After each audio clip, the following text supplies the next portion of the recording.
नमस्कार, आप देख रहे हैं वॉकी टॉक न्यूज़। मैं हूं योगेश। डिजिटल अरेस्ट कर ठगी करने वाले दो आरोपियों को भिलाई पुलिस ने गिरफ्तार किया। बिल्कुल क्या था मामला बताता हूं। जहां प्रार्थी शोभा ईशा जो सेक्टर 7 में रहने वाली थी को 1 जुलाई को एक अज्ञात नंबर से कॉल आया, जहां उक्त साइबर ठग द्वारा दो पीड़िता को धमकी दी गई और कि आप किसी बड़े अपराध में संलिप्त हैं, आपके द्वारा मनी लॉन्ड्रिंग, पैसों की ठगी आदि अपराध किया गया है, जिसमें आपके विरुद्ध धाराएं लगाई गई है, जिसके डर से आवेदका द्वारा अपने जमा पूंजी को अपराधियों द्वारा बताए गए बैंक खातों आरटीजीएस के माध्यम से लगभग 12,50,000 रुपये ट्रांसफर कराया गया।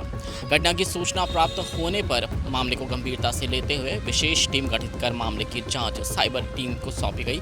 अपराधियों के कब्जे से 3 नग call converter machine, 1 laptop, 105 SIM, 5 mobile जब्त किया गया। अग्रिम कार्रवाई थाना भिलाई नगर से की जा रही है। अपराधियों को पुलिस ने पकड़ा, गिरफ्तार किया। टीम द्वारा आवेदिका से पटना के संबंध में पूछताछ कर घटना का उपयुक्त मोबाइल नंबर, बैंक खातों की जानकारी लेकर तकनीकी विश्लेषण किया गया और इस पूरे अपराध का, इस पूरे गिरोह का पर्दाफाश किया गया। इस गिरोह में 2 लोगों को पुलिस ने गिरफ्तार किया है।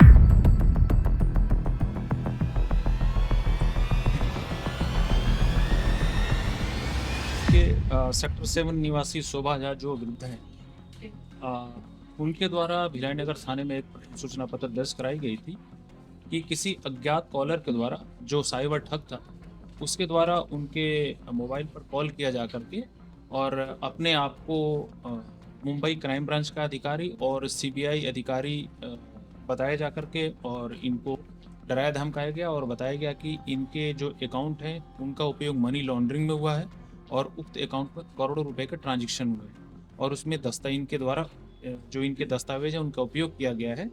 इनको डराया धमकाया गया और डराया धमकाया जा करके इनको एक अकाउंट दिया गया और उस अकाउंट में लगभग 12.5 लाख रुपए ट्रांसफ़र कराया जा करके और उक्त रकम की ठगी कर ली।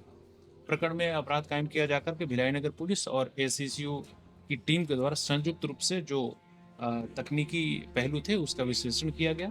विश्लेषण के पश्चात ये बात की जानकारी प्राप्त हुई कि प्रकरण में जो उपयोग किया गया मोबाइल और सिम है उसका लोकेशन उत्तर प्रदेश फतेहपुर में पाया गया।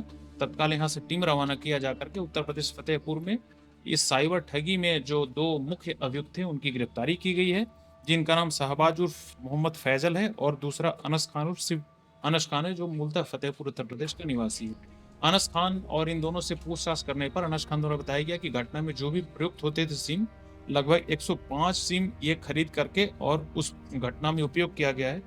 एक महत्वपूर्ण पहलू इस प्रकरण में ये है कि घटना में एक सिम का उपयोग किया गया है, जिसके संबंध में पूछताछ करने पर आरोपियों के द्वारा ये बताया गया कि एक कॉल कन्वर्टर मशीन जिसमें लगभग एक साथ 100 से ऊपर कॉल कन्वर्ट करके, मतलब हम एक किसी को भी ऑनलाइन उसमें जोड़ करके और हम बात कर सकते हैं, जिसको इन्होंने ऑनलाइन मंगवाया था। कॉल कन्वर्टर मशीन के माध्यम से ही ये एक व्यक्ति अपने आप को सीबीआई का अधिकारी बताता था, दूसरा व्यक्ति अपने आप को क्राइम ब्रांच का अधिकारी बताता था, तीसरा व्यक्ति अपने आप को ईडी का बताता था। ऐसा करके ये लोग जो है एक दूसरे को कॉल ट्रांसफ़र करते थे और कॉल ट्रांसफ़र करके लोगों को डरा धमका करके और डिजिटल अरेस्ट करके और ठगी किए हैं। इस प्रकरण में उस उक्त महिलाओं को लगभग 5 दिन डरा धमका करके डिजिटल अरेस्ट करके उसको रखा गया था और 12,50,000 रुपये की ठगी की।